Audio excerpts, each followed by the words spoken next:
Hi ನಮಸ್ತೆ ಎಲ್ಲರಿಗೂ. ನಾನಿವತ್ತು ಆಲೂಗೆಡ್ಡೆ ಮತ್ತು ನುಗ್ಗೆಕಾಯಿ ಹಾಕಿಬಿಟ್ಟು ಸಾಸಿವೆ ಮಸಾಲ ಅಂತ ಒಂದು ಗ್ರೇವಿ ಮಾಡ್ತಿದ್ದೀನಿ. ಇದು ತುಂಬ ಚೆನ್ನಾಗಿರುತ್ತೆ. ನಾವು ಯಾವಾಗಲೂ ಒಂದೇ ಥರ ಸಾಂಬಾರು ಗ್ರೇವಿ ತಿಂದು ತಿಂದು ಬೋರ್ ಆಗಿದ್ದರೆ ಈ ಥರ ಒಂದು ಸರಿ ಗ್ರೇವಿ ಮಾಡಿ ನೋಡಿ. ಸೀರಿಯಸ್ಲಿ ಇದು ಮತ್ತೆ ಮತ್ತೆ ತಿನ್ನಬೇಕು ಅಂತ ಅನಿಸೋ ಗ್ರೇವಿ. ತುಂಬ ಚೆನ್ನಾಗಿದೆ. ಚಪಾತಿಗೆ ಚೆನ್ನಾಗಿದೆ, ಮುದ್ದೆಗೂ ಚೆನ್ನಾಗಿದೆ, ರೈಸಿಗೂ ಚೆನ್ನಾಗಿದೆ. ನೀವು ಒಂದು ಸರಿ ಟ್ರೈ ಮಾಡಲೇಬೇಕಾಗಿರೋ ಗ್ರೇವಿ. 20 ನಿಮಿಷದಲ್ಲೆಲ್ಲ ಮಾಡ್ಬೋದಾದ ಈ ಗ್ರೇವಿನ ಹೇಗೆ ಮಾಡೋದು ಅಂತ ತೋರಿಸ್ತೀನಿ ಬನ್ನಿ. ನಾನಿಲ್ಲಿ 3 ನುಗ್ಗೆಕಾಯಿ ತೊಗೊಂಡಿದ್ದೀನಿ, 3 ಆಲೂಗೆಡ್ಡೆ ತೊಗೊಂಡಿದ್ದೀನಿ. ನುಗ್ಗೆಕಾಯಿನ ಚಿಕ್ಕದಾಗಿ ಕಟ್ ಮಾಡಿಬಿಟ್ಟು ಮೇಲಿನ ಸಿಪ್ಪೆ ತೆಗೆದುಬಿಟ್ಟು ನೀರಲ್ಲಿ ಹಾಕಿ ಇಡ್ತಾಯಿದ್ದೀನಿ. ಚೆನ್ನಾಗಿ ವಾಶ್ ಮಾಡ್ಕೋಬೇಕು. ಆಲೂಗೆಡ್ಡೆನೂ ಕೂಡ ಹಾಗೆ ಮೀಡಿಯಮ್ ಸೈಜಲ್ಲಿ ಕಟ್ ಮಾಡಿಕೊಂಡು ನೀರಲ್ಲಿ ನೆನೆಸಿಟ್ಟಿದ್ದೀನಿ, ಇದು ಚೆನ್ನಾಗಿ ವಾಶ್ ಆಗಲಿ ಅಂತ. ಈಗ ನಾನು ಇದಕ್ಕೆ ಮಸಾಲ ರೆಡಿ ಮಾಡ್ಕೊಳ್ತಾ ಇದ್ದೀನಿ. 1 ಸ್ಪೂನ್ ಸಾಸಿವೆ, ಕಪ್ಪು ಸಾಸಿವೆ, ಹಳದಿ ಸಾಸಿವೆ ಮತ್ತು 1 ಸ್ಪೂನ್ ಜೀರಿಗೆ, ಅರ್ಧ ಸ್ಪೂನ್ ಮೆಣಸು, ಸ್ವಲ್ಪ ಮೆಣಸಿನ್ಕಾಯಿ, ಒಂದು 10 ಮೆಣಸಿನ್ಕಾಯಿ ಇದೆ. ನಿಮಗೆ ಖಾರ ಎಷ್ಟು ಬೇಕೋ ಅಷ್ಟು ಮೆಣಸಿನ್ಕಾಯಿ ತೊಗೊಳ್ಳಿ. ಒಂದು ಅರ್ಧ ಬೌಲ್ ತೆಂಗಿನಕಾಯಿ ತೊಗೊಂಡಿದ್ದೀನಿ. ಸ್ವಲ್ಪ ಅರಿಶಿನ. ಇದಕ್ಕೆ ನಾನು ಒಂದು ಫುಲ್ ಬೆಳ್ಳುಳ್ಳಿ ತೊಗೊಂಡಿದ್ದೀನಿ. ಒಂದು 10ರಿಂದ 12 ಎಸ್ಲು ಬೆಳ್ಳುಳ್ಳಿ ಎಸ್ಲಿದೆ. ಕೊತ್ತಂಬರಿ ಸೀಡ್ಸ್ 1 ಸ್ಪೂನ್ ತೊಗೊಂಡಿದ್ದೀನಿ.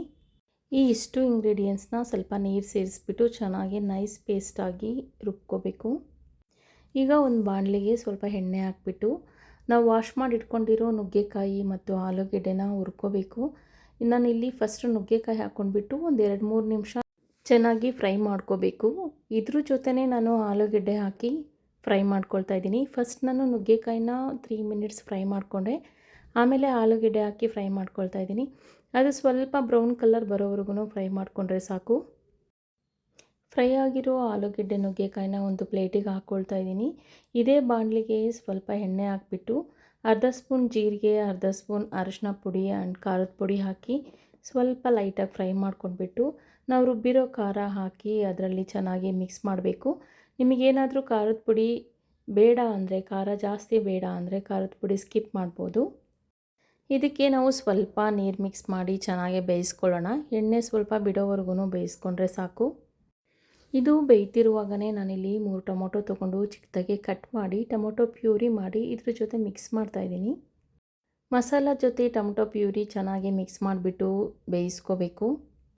5 ನಿಮಿಷ ಕಮ್ಮಿ ಉರಿಯಲ್ಲಿ ಇದನ್ನು ಚೆನ್ನಾಗಿ ಬೇಯಿಸ್ಕೊಂಡ್ರೆ ಇದು ಬೆಂದು ಸ್ವಲ್ಪ ಆಯಿಲ್ ಬಿಡೋ ಟೈಮ್ಗೆ ನಾನಿಲ್ಲಿ ಆವಾಗಲೇ ಫ್ರೈ ಮಾಡಿ ಇಟ್ಕೊಂಡಿರೋ ನುಗ್ಗೆಕಾಯಿ ಮತ್ತು ಆಲೂಗೆಡ್ಡೆನ ಹಾಕಿ ಮಿಕ್ಸ್ ಮಾಡ್ತಾಯಿದ್ದೀನಿ.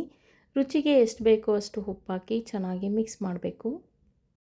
ಯಾವಾಗಲೂ ಒಂದೇ ಥರ ಸಾಂಬಾರು ಗ್ರೇವಿ ತಿನ್ನೋರು ಒಂದು ಸರಿ ಈ ಗ್ರೇವಿ ಟ್ರೈ ಮಾಡಿ ನೋಡಿ, ತುಂಬ ಟೇಸ್ಟಿಯಾಗಿರುತ್ತೆ. ನಾನು ಆಲ್ರೆಡಿ 4 to 5 ಟೈಮ್ಸ್ ಮಾಡಿದ್ದೀನಿ. ಇದು ಚಪಾತಿಗಾದರೂ ಆಯಿತು, ಮುದ್ದೆಗಾದರೂ ಆಯಿತು, ಅನ್ನಗಾದರೂ ಆಯಿತು, ತುಂಬ ಚೆನ್ನಾಗಿರುತ್ತೆ. ಎಲ್ರಿಗೂ ತುಂಬ ಇಷ್ಟ ಆಗುತ್ತೆ. ನಾವು ಸಾಸಿವೆ ಯೂಸ್ ಮಾಡಿದ್ರೂ ಇದರಲ್ಲಿ ಕಹಿ ಏನು ಬರಲ್ಲ. ಚೆನ್ನಾಗಿ ಬೆಂದಾದಮೇಲೆ ಕೊನೆಗೆ ಕೊತ್ತಂಬರಿ ಸೊಪ್ಪು ಹಾಕಿದರೆ ತುಂಬ ಚೆನ್ನಾಗಿರೋ ನುಗ್ಗೆಕಾಯಿ ಆಲೂಗೆಡ್ಡೆ ಮಸಾಲ ಗ್ರೇವಿ ರೆಡಿಯಾಗುತ್ತೆ.